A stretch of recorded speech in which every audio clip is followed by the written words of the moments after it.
একটা রাজবাড়ি যেখানে আজও দাঁড়িয়ে আছে ইতিহাসের নীরব সাক্ষী। কিন্তু এই রাজবাড়ির গল্প শুধু ইট পাথরের নয়, এর সঙ্গে জড়িয়ে আছে রাজ পরিবার, জমিদারের রহস্য আর বহু বছর ধরে চলে আসা এক কিংবদন্তি। আজ আমি চলে এসেছি ঢাকার গাজীপুরের ঐতিহাসিক ভাওয়াল রাজবাড়িতে। চলুন ঘুরে দেখি এই রাজবাড়ির দেওয়ালের আড়ালে লুকিয়ে থাকা সেই গল্পগুলো। ভাওয়াল রাজপরিবারের মধ্যে বিশেষভাবে আলোচিত ছিলেন তিন কুমার: বড় কুমার, মেজ কুমার এবং ছোট কুমার। আর এই পরিবারের ইতিহাসের সবচেয়ে আলোচিত অধ্যায়গুলোর একটি হলো ভাওয়াল সন্ন্যাসী মামলা। ভাবুন তো, একজন রাজকুমার মারা গেছেন বলে ধরে নেওয়া হলো। তারপর বহু বছর পর একজন সন্ন্যাসী এসে দাবি করলেন, আমি অন্য কেউ নই, আমি ভাওয়ালের মেজকুমার রমেন্দ্র নারায়ণ রায়। শুরু হলো পরিচয় নিয়ে তুমুল বিতর্ক। তিনি কি সত্যি সেই হারিয়ে যাওয়া রাজকুমার ছিলেন, নাকি এটি ছিল এক অসাধারণ প্রতারণার ঘটনা? পরিবারের লোকজন, প্রজা এবং বিভিন্ন মানুষের মধ্যে কেউ কেউ তাকে মেজ কুমার হিসাবে চিনতে শুরু করেন, আবার অন্য পক্ষ দাবি করে তিনি আসল রাজকুমার নন। অন্যদিকে মেজ কুমারের বিধবা স্ত্রী বিভাবতী দেবী তাকে নিজের স্বামী বলে স্বীকার করেননি। তিনি এবং তার পক্ষের লোকজন দাবি করেন এই সন্ন্যাসী আসল মেজ কুমার নন। বিষয়টি শেষ পর্যন্ত আদালতে যায়। মামলায় সন্ন্যাসী পরিচয় প্রমাণের জন্য বহু সাক্ষী বক্তব্য, তার শারীরিক বৈশিষ্ট্য, পুরনো পরিচিতদের সাক্ষ্য এবং অন্যান্য প্রমাণ উপস্থাপন করা হয়।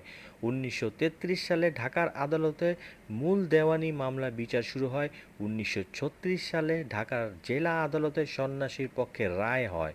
পরে কলকাতা হাইকোর্টে বিষয়টি যায় এবং সেখানেও তিনি জয়ী হন। শেষ পর্যন্ত ব্রিটিশ ভারতের সর্বোচ্চ আপিল আদালতে প্রিভি কাউন্সিল ১৯৪৬ সালে তার পক্ষে সিদ্ধান্ত দেয়, অর্থাৎ আদালতের চূড়ান্ত সিদ্ধান্তে তিনি ভাওয়ালের মেজকুমার রমেন্দ্র নারায়ণ রায় হিসাবে স্বীকৃত পান। লোকমুখে শোনা যায় ভাওয়ালের রাজারা নাকি বাঘ পুষতেন। চলেন যে এবারটি শুনি একজনের কাছ থেকে। ভাই, এই যে জায়গাটা দেখা যাচ্ছে, এই জায়গাটা আসলে কি হতো? এ ভাত পালতো। বাঘ পালতো? হ্যাঁ হ্যাঁ, কি বাঘ? রয়্যাল বেঙ্গল? রয়্যাল বেঙ্গল পালতো। হ্যাঁ, তাই? এখানে বাঘ রাখতো? কয়টা বাঘ রাখতো? বাঘ পালতো দুইটা।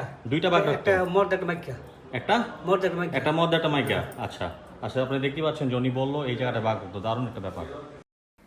রমেন্দ্র নারায়ণ রায়ের এমন একটি ছবি আছে যেখানে তাকে একটি বাঘের উপর দাঁড়িয়ে থাকতে দেখা যায়। অনেকে ভুলবশত হয়তো এটাই মনে করেছে যে এখানে বাঘ পলতো, তবে জায়গাটি দেখে কিন্তু মনে হচ্ছে আসলে এখানে একটা বাঘ ছিল। ভাওয়াল রাজবাড়ির বড় দালানের পিছনেই ছিল নাট মন্দির। নাট মন্দিরের ভিতরে যাচ্ছি। ভাওয়াল রাজবাড়ির এই বিশাল প্রাঙ্গণে এসে চোখে পড়বে একটি গুরুত্বপূর্ণ স্থাপনা, নাট মন্দির। রাজপরিবারের সময় নাট মন্দির শুধু একটি স্থাপনা ছিল না, এটি ছিল ধর্মীয় আচার অনুষ্ঠান ও বিভিন্ন সামাজিক সাংস্কৃতিক কর্মকাণ্ডের সঙ্গে যুক্ত একটি গুরুত্বপূর্ণ স্থান। এক সময় এই প্রাঙ্গণে রাজপরিবারের মানুষজন উৎসব ও ধর্মীয় আয়োজনের অংশ নিতেন। কল্পনা করুন, চারপাশে রাজকীয় পরিবেশ, সামনে বিশাল প্রাসাদ, আর এই নাটমন্দিরকে ঘিরে চলছে আয়োজন।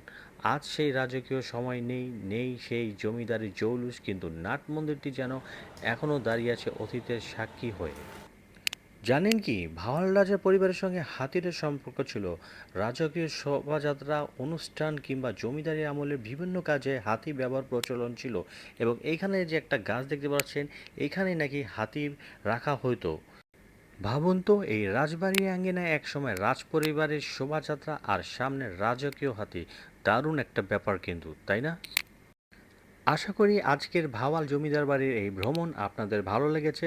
ভিডিওটি ভালো লাগলে অবশ্যই একটি লাইক দিন, বন্ধুদের সঙ্গে শেয়ার করুন। আর বাংলাদেশের এমন সব ঐতিহাসিক স্থান ও জমিদার বাড়ির অজানা গল্প জানতে আমার ইউটিউব চ্যানেলটি সাবস্ক্রাইব করে রাখুন। আবারও দেখা হবে বাংলাদেশের ইতিহাসের আরেকটি গল্প নিয়ে। ভালো থাকুন।